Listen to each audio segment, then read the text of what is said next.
Là, dans le milieu, c'est correct, là, il n'y a pas de volcan.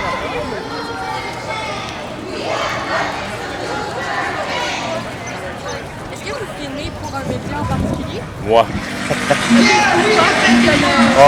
Tous les manifs, la plupart des manifs, je vais mettre ça sur YouTube. Comme aucune rédaction, c'est brut. OK, comme dans le documentaire. C'est ça, exact. Vous êtes les observateurs pour la police, c'est ça? Comment? Non. Non? OK. Je pensais que vous étiez là pour le... Non, pas pour la police. OK. Vous, c'est quoi votre chaîne YouTube? C'est Robin Edgar. OK. Et ici, vous cherchez SPDF. On va trouver ça.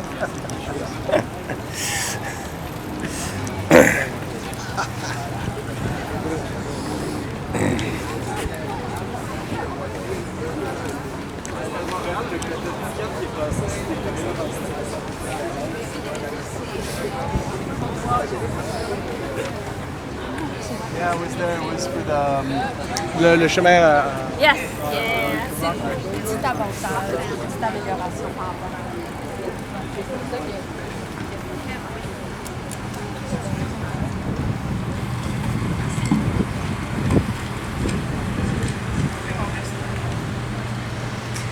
Alors,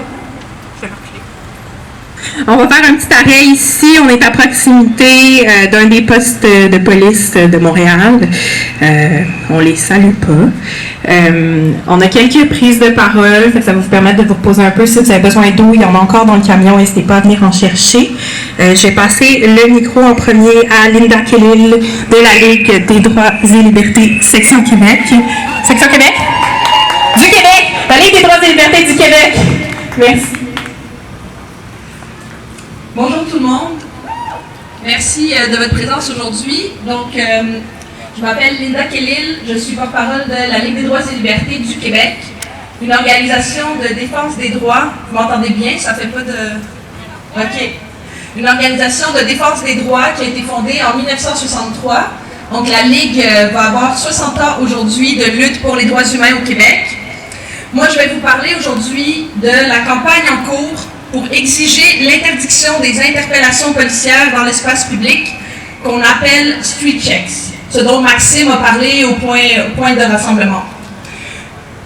Je précise pour commencer qu'une interpellation, ce n'est pas une interception routière d'un automobiliste ou d'une automobiliste sur la route, c'est pas une arrestation, c'est pas la remise d'un constat d'infraction pour un règlement municipal. Laura, le son va comme ça fait de l'écho. Non? C'est bon? OK.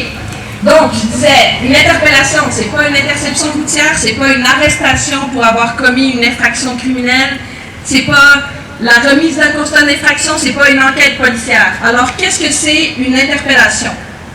C'est quand un policier approche une personne dans la rue pour lui demander de s'identifier et lui poser des questions, alors que la personne n'a aucune obligation légale de s'identifier ou de répondre aux questions du policier. Le policier, lui, il le sait que la personne n'a aucune obligation légale. Il sait qu'il n'a pas de soupçon raisonnable de croire que la personne a commis une infraction. Il sait que la personne n'est pas obligée de lui répondre. La personne interpellée, elle pourrait continuer son chemin, ignorer le policier, continuer sa route si elle le souhaite. Mais le policier ne va pas le lui dire. Et dans la rue, dans la vraie vie, la personne qui est interpellée est dans un rapport de pouvoir avec le policier qui, lui, est armé, on le rappellera. Beaucoup de policiers n'aiment pas ça, quand les gens n'obéissent pas sur le champ à leur demande. Ils vont insister, ils vont intimider. Et ils se disent même que si la personne interpellée ne veut pas répondre, c'est parce qu'elle doit avoir quelque chose à cacher. Alors ils insistent encore plus. Mais non, ne pas vouloir parler à un policier, ça ne veut pas dire qu'on a quelque chose à cacher. Soyons clairs, les interpellations, c'est vécu par les personnes qui sont interpellées et surinterpellées comme du harcèlement policier. Les interpellations, ça viole les droits et libertés de toute personne qui est interpellée par la police. Ça viole le droit à l'anonymat dans l'espace public. Parce que oui, on a un droit à la vie privée dans l'espace public. Ça viole le droit à la liberté et le droit à la protection contre les détentions arbitraires dans l'espace public. Les interpellations, c'est une source de profilage racial et de profilage social.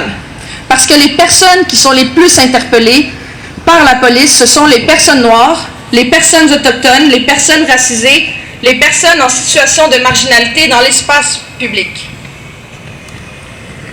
Alors, c'est quoi la solution contre les interpellations? La solution, ce n'est pas d'encadrer les interpellations.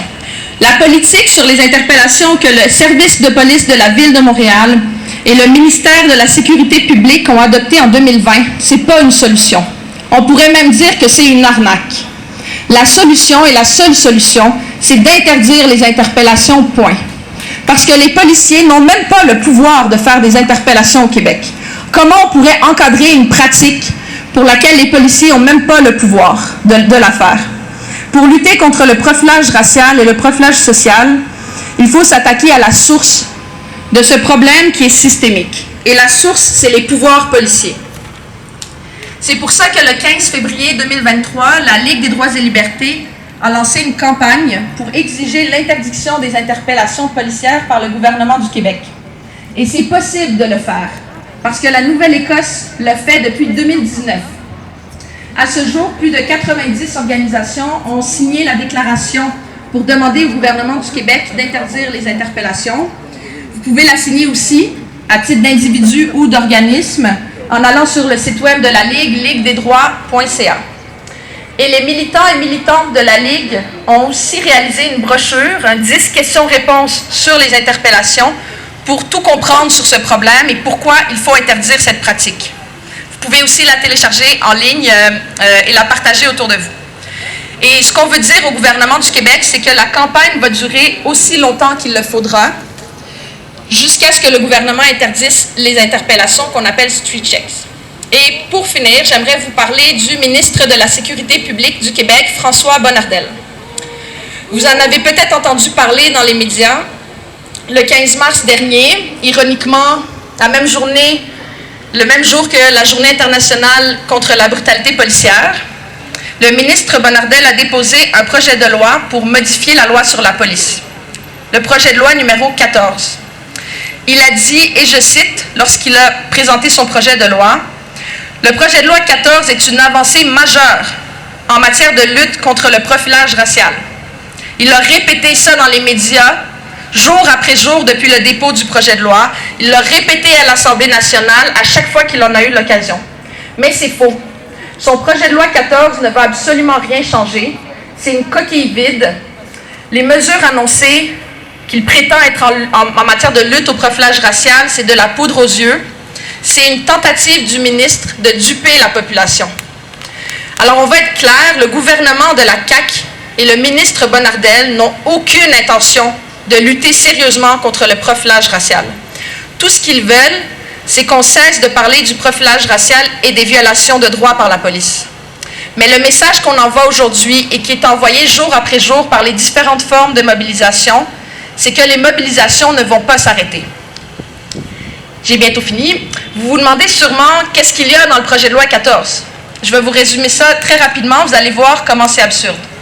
Alors, le ministre veut adopter une ligne directrice obligatoire pour tous les corps de police pour leur dire que les interpellations policières dans l'espace public et les interceptions routières qui sont basées sur un motif discriminatoire, c'est interdit.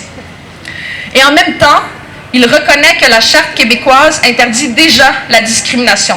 Alors, le ministre veut adopter une ligne directrice qui va interdire ce que la Charte interdit déjà, mais qui continue quand même depuis des dizaines d'années. C'est une vraie joke.